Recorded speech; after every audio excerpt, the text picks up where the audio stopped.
Hello and welcome to the third video in a series that I'm making right now about how to improve your game at laning. And this video is going to talk a little bit about what Dota actually is, I will say. Like, it will talk about ganks and movements and understanding the game more than just you and your opponent on the mid lane. So, how this impacts your play on the lane, even when people are not there, things like this. But without starting to talk about what we're gonna be mentioning, let's just get into it and start saying some important things for the mid lane that I think are helpful for anyone playing Dota. First off, when you get into a game, something you should always do that people sometimes don't is look at the two teams and look at every single hero and think to yourself. First of all, you want to get a good understanding of who's off lane, who's safe lane, who's mid, who are the two supports.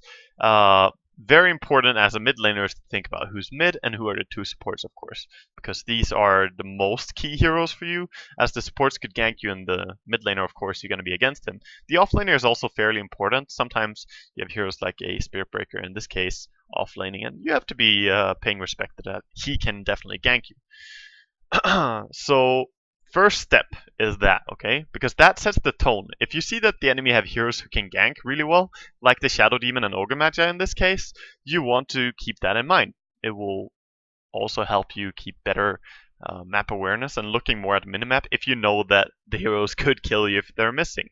If it would be something like Silencer and Zeus as a combination of supports, just an example.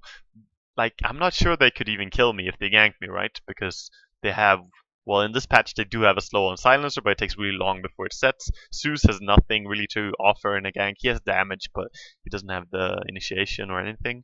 And Storm on the lane, he can't do much. So just an example to say that it makes a huge difference. So you need to think about this.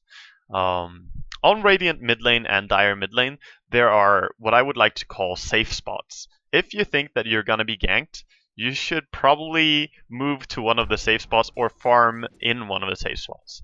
And the ones that I'm gonna mention is here. This general area right here that I'm boxing now is a pretty safe spot for Radiant because you're very close to running into your tree line and juking, making it very easy to get away.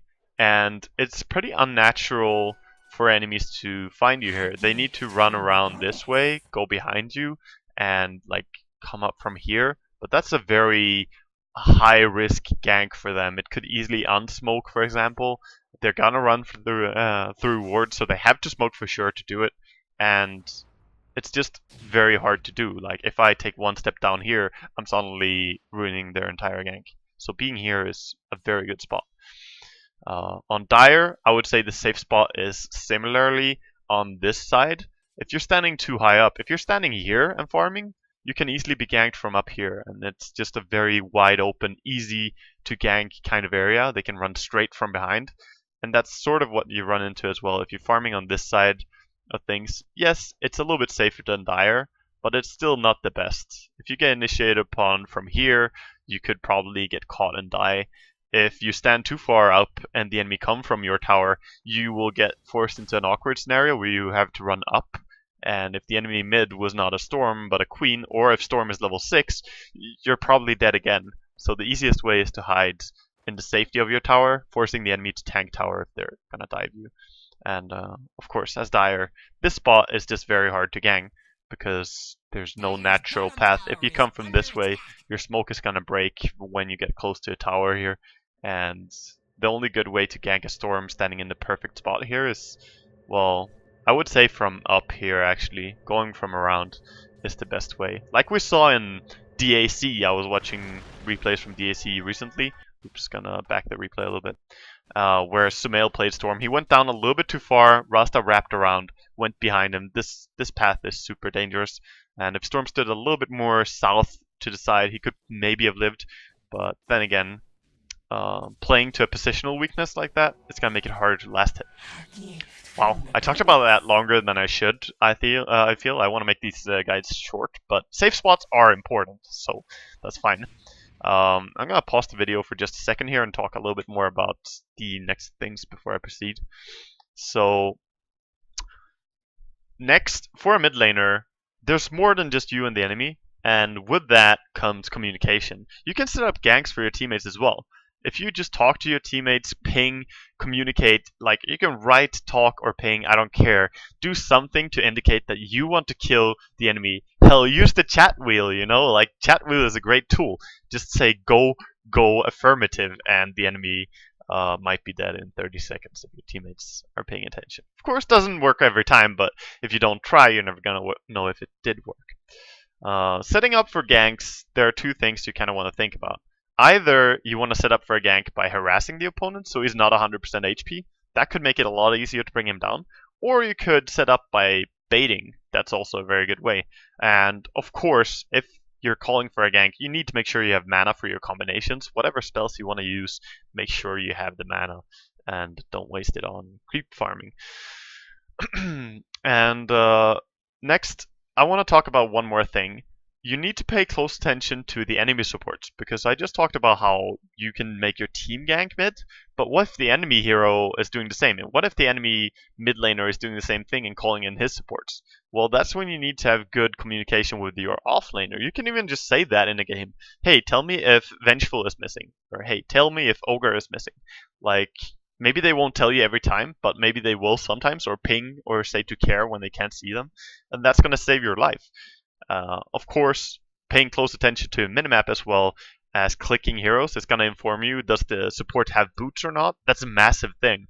As a mid laner, if the opponent's support doesn't have boots, it's extremely hard for him to run in under tower and stun you. You can probably run away most of the time, because a mid laner has boots very early, and you know, it makes a lot of sense. You have boots, they don't, you run away, you live. So keeping a tabs on what item build the enemy supports are going for is a good way to live as well. And finally, most important thing possibly is runes. When runes are spawning, pay attention to what rune it is. Is it a haste? Is it a DD? Is it an invis?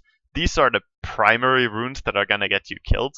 Of course, even any rune can be dangerous though. If you're mid laner, you checked him, he was low mana, suddenly he has a rune and he jumps you and kills you. So runes are something you definitely need to be careful about, but haste, DD, and invis are, you know, they're so scary. So going back into this game and just showing a scenario. This game I saw that I was against a storm. Storms in general are super easy to kill before level 6. After level 6, pretty difficult. He does have high armor and pretty decent HP, but movement speed is very slow and no single survivability spell before he has level 6. So I pinged already and called for my team. I don't know if I pinged, but I used voice chat and told my team, davai pretty much. This is some Russian game that we're in. And my team reacted to it, and they're starting to make their way. I see that I have a Vengeful coming in. I'm looking for where the storm is. I have my mana. Gonna bottle up right now. I didn't have my mana, but I wanted to pop my DD as late as possible, so I sort of had my mana. I could have popped the DD sooner, but that's also a tell to the enemy that, hey, something is happening now, or, like, why would you pop a DD rune unless you really want the mana right then and there? So holding on to it is fine. And as far as how the gank is executed, is really simple. Like, they are there. In this case, we're Tiny. Tiny is super good at killing people. But that's also why I told my team, come mid. He is a kill. Like, no way he gets away. We stun him, toss him back. The enemy could maybe TP reacted, but even then, I think the storm was dead. If Shadow Demon and Ogre came immediately from a smoke at the same time, that could have been a disaster. But if they TP both of them at the same time as I stun Storm, I still think he's dead. So that's some general hints for mid lane. Of course, showing examples as well, because I feel it can be useful to connect something. But if you find this useful, just let me know in the comments. You can also tweet me at WagaGaming if you want me to make more of these videos. This was the third in the series. I have more stuff that I could be making about this, and maybe not just for mid laning as well. Maybe I can make more for ganks, when to do them, who's a good target, stuff like that. If you have other ideas what I should make videos about, just send a message, let me know. Thank you so much for watching, guys.